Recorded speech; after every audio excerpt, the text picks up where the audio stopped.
উসমান রাজিয়াল্লাহু আনহুয়ের শাহাদাত ছিল ইসলামের ইতিহাসে এক ভয়ঙ্কর মোড়, আর সেই ভয়াবহতার ছায়া পড়ল পরবর্তী খলিফা আলী রাজিয়াল্লাহু আনহুয়ের সময়েও। তিনি ইসলামের চতুর্থ খলিফা, কিন্তু তার শাসনকাল ছিল রক্তাক্ত, বিভক্তিপূর্ণ এবং ইতিহাসের প্রথম ফিতনার সূচনা। 656 খ্রিস্টাব্দ, মদিনা শহরে বিদ্রোহ ছড়িয়ে পড়ে। বহু মানুষ খলিফা উসমান রাদিয়াল্লাহু আনহু এর প্রশাসনের বিরুদ্ধে ক্ষোভে ফেটে পড়ে। অভিযোগ ছিল তিনি আত্মীয় স্বজনকে প্রাধান্য দিচ্ছেন এবং কিছু গভর্নর দুর্নীতিগ্রস্ত। এই ক্ষোভ এক পর্যায়ে রূপ নেয় প্রাণঘাতী বিদ্রোহে। বিদ্রোহীরা ঘিরে ফেলেন তার ঘর। 40 দিন অবরুদ্ধ থাকার পর একদিন যখন তিনি কোরআন পাঠ করছিলেন, সেই মুহূর্তেই তাকে নির্মমভাবে হত্যা করা হয়। এই ঘটনার পর মদিনার জনগণ দ্রুত খলিফা নির্বাচন করতে চায়।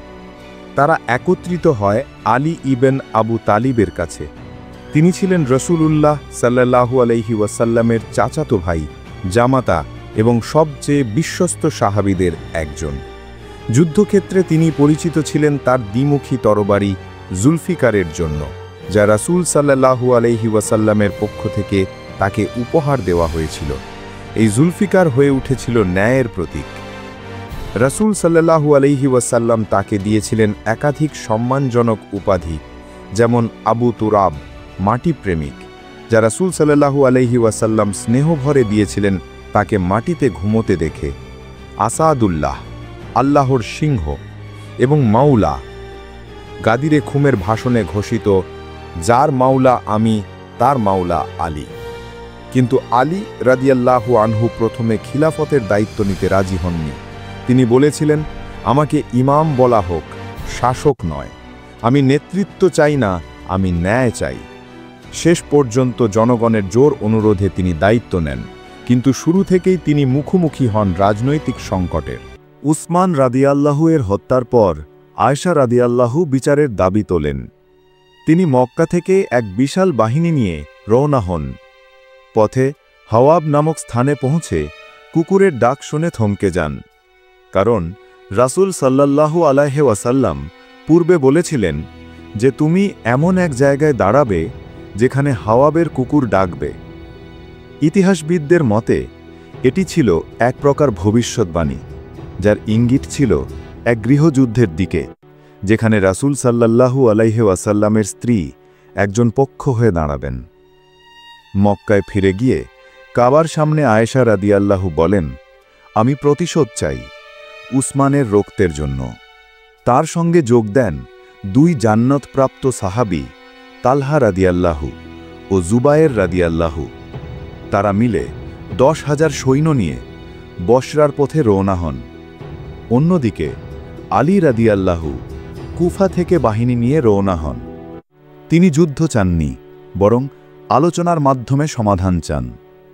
গাদির খুমের স্মৃতি তুলে ধরে তিনি তালহা রাদিয়াল্লাহুকে বোঝাতে চেষ্টা করেন যে যার আমি মাওলা, তার আলীও মাওলা। ফলে আলোচনা এগোচ্ছিল। কিন্তু হঠাৎ এক রাতে অজানা বাহিনী হামলা চালায়। ইতিহাসবিদদের মতে মারওয়ান ইবনে হাকাম এই ষড়যন্ত্রের মূল পরিকল্পনাকারী ছিলেন।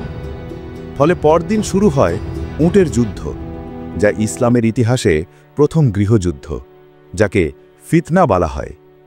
আয়েশা রাদিয়াল্লাহু একটি উটের পিঠে বসে সৈন্যদের উৎসাহ দেন, আর সেই উটকে লক্ষ্য করে এত তীর ছোড়া হয় যে তা সজারুর মতো দেখাতে থাকে।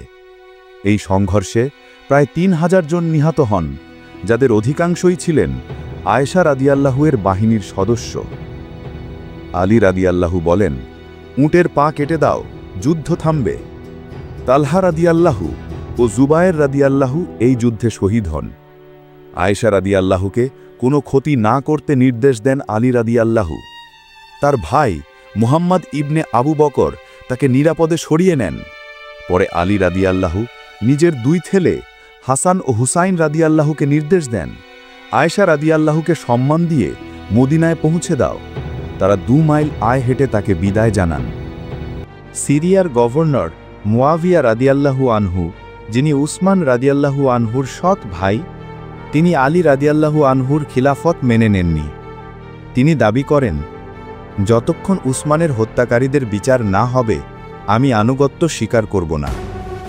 আলী রাদিয়াল্লাহু আনহু তাকে গভর্নরের পদ থেকে অপসারণ করেন, কিন্তু মুয়াবিয়া তা মানেননি। ফলে দুই বাহিনী মুখোমুখি হয় সিরিয়ার সিফফিন নামক স্থানে। প্রথমে যুদ্ধ এড়ানোর চেষ্টা হয়। দুই পক্ষের সেনারা একে অপরের ক্যাম্পে গিয়ে সালাম আদান প্রদান করত। আলী রাদিয়াল্লাহু আনহু, যার হাতে ছিল ঐতিহাসিক তলোয়ার জুলফিকার, মুয়াবিয়াকে একা লড়াইয়ের চ্যালেঞ্জ দেন, কিন্তু কৌশলী মুয়াবিয়া তা প্রত্যাখ্যান করেন। শেষ পর্যন্ত শুরু হয় 3 দিনব্যাপী ভয়াবহ যুদ্ধ, ইসলামের ইতিহাসে অন্যতম সবচেয়ে বেদনাদায়ক গৃহযুদ্ধ। এই যুদ্ধে আনুমানিক 70,000 মানুষ প্রাণ হারিয়েছিলেন উভয় পক্ষেই। এই যুদ্ধ তাই শুধু একটি রাজনৈতিক সংঘর্ষ নয়, এটি ছিল এমন একটি যুদ্ধ যেখানে মুসলমানদের রক্তে মুসলমানদের হাতই রঞ্জিত হয়েছিল। আলী রাদিয়াল্লাহু আনহুর বাহিনী প্রায় জয়লাভ করছিল। তখন মুয়াবিয়ার প্রধান উপদেষ্টা আমর ইবন আস একটি কৌশল নেন। তিনি সৈন্যদের বলেন, তোমরা কুরআনের বিরুদ্ধে যুদ্ধ করবে, এবং সৈন্যরা কুরআনের পাতা বর্ষার ডগায় বেঁধে তুলে ধরে। এই দৃশ্য দেখে আলী রাদিয়াল্লাহু আনহু যুদ্ধ থামিয়ে দেন কুরআনের সম্মানে। তবে তার বাহিনীর অনেকেই এতে অসন্তুষ্ট হন। তারা বলেন, এটা ছিল ধোঁকা, কৌশল মাত্র। এই সিদ্ধান্ত থেকেই জন্ম নেয় নতুন এক দল, যারা নিজেকে মুসলমান বলেও বিদ্রোহ ঘোষণা করে আলীর বিরুদ্ধেও। এদেরই বলা হয় খারেজি। সিফফিন যুদ্ধের পর আলী রাদিয়াল্লাহু আনহু কুফায় ফিরে যান, তবে তার সৈন্যদের এক দল যুদ্ধ থামানোয় ক্ষুব্ধ হয়।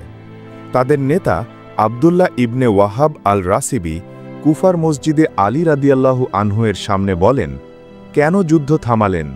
সত্যের সঙ্গে আপোষ নয়। আলী রাদিয়াল্লাহু আনহু বোঝানোর চেষ্টা করেন, কিন্তু তারা মানে না।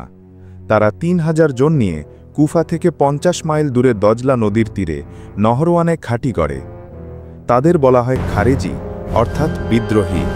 নাম আসে সূরা তাওবার আয়াত থেকে, যেখানে ফিতনা আর মুনাফিকদের উল্লেখ আছে। চরমপন্থায় তারা নারী, শিশু, নিরপরাধ মানুষকেও হত্যা করে। তাদের বিশ্বাস, আল্লাহর হুকুম না মানলে সে কাফের। এই চরম মতবাদই পরে পরিচিত হয় খারেজি মতবাদ নামে, যা ইতিহাসে ধর্মীয় উগ্রতার প্রথম রূপ। অনেক ইতিহাসবিদ মনে করেন 7ম শতকের এই চিন্তাই পরে রিয়াদের ওয়াহাবি মতবাদের উৎস, যারা 19 শতকে মাজার ধ্বংস করেন। আলী রাদিয়াল্লাহু আনহু চিঠি পাঠিয়ে আত্মসমর্পণের আহ্বান জানান, তারা সাড়া দেয় না। অবশেষে নহরওয়ানে যুদ্ধে আলী রাদিয়াল্লাহু আনহু তাদের পরাজিত করেন। এই যুদ্ধে প্রায় 2000 খারেজি নিহত হয়। মুয়াবিয়া রাদিয়াল্লাহুর সঙ্গে সালিশে আলী রাদিয়াল্লাহুর প্রতিনিধি ছিলেন আবু মুসা আল আশারি, আর মুয়াবিয়ার পক্ষে আমর ইবনে আস। আলোচনা চলে মাত্র 2 সপ্তাহ, সমাধান ছাড়াই ব্যর্থ হয়। এরপর উভয়েই নিজেকে খলিফা ঘোষণা করেন। মুয়াবিয়া মিশর দখল করেন। আলীর নিয়োজিত গভর্নর মোহাম্মদ ইবনে আবু বকর নিহত হন। সিরিয়ার সৈন্যরা আলীর বিভিন্ন এলাকায় আক্রমণ চালাতে থাকে। কুফার জনগণ আর যুদ্ধ করতে চায় না। 661 সালে কুফার মসজিদে ফজরের নামাজে খারিজি ইবনে মুলজিমের তরবারির আঘাতে আলী রাদিয়াল্লাহু গুরুতর আহত হন।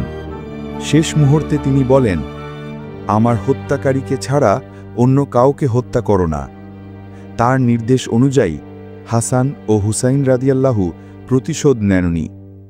উটে করে তার মরদেহ নিয়ে যাওয়া হয় 6 মাইল দূরে, বর্তমান নাজাফে, যেখানে আজ তার কবর। আলী রাদিয়াল্লাহু 5 বছর ইমাম ও খলিফা ছিলেন। তিনি 63 বছর বয়সে শাহাদাত বরণ করেন। রাসূল সাল্লাল্লাহু আলাইহি ওয়াসাল্লামের ওফাতের 29 বছরের মধ্যে 4 খলিফার মধ্যে 3 জনই শহীদ হন। কেবল আবু বকর রাদিয়াল্লাহু স্বাভাবিক মৃত্যু লাভ করেন। এই ঘটনাগুলো ইসলামের রাজনৈতিক ইতিহাসকে এক গভীর পরিবর্তনের দিকে নিয়ে যায়, যার ফল ছিল বহু বিভাজন ও গৃহযুদ্ধ, যাকে ইতিহাসে ফিতনার যুগ বলা হয়।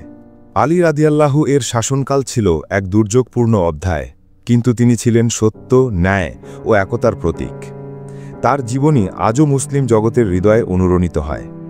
তার শাহাদাতের পর শুরু হয় নতুন অধ্যায়, মুয়াবিয়ার উত্থান এবং উমাইয়া রাজবংশের সূচনা।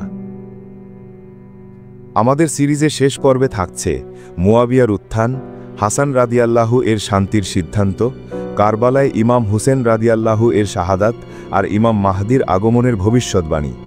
এটি হবে ইসলামের রাজনৈতিক ইতিহাসের সবচেয়ে গুরুত্বপূর্ণ মোড়। শেষ পর্বটি অবশ্যই দেখুন।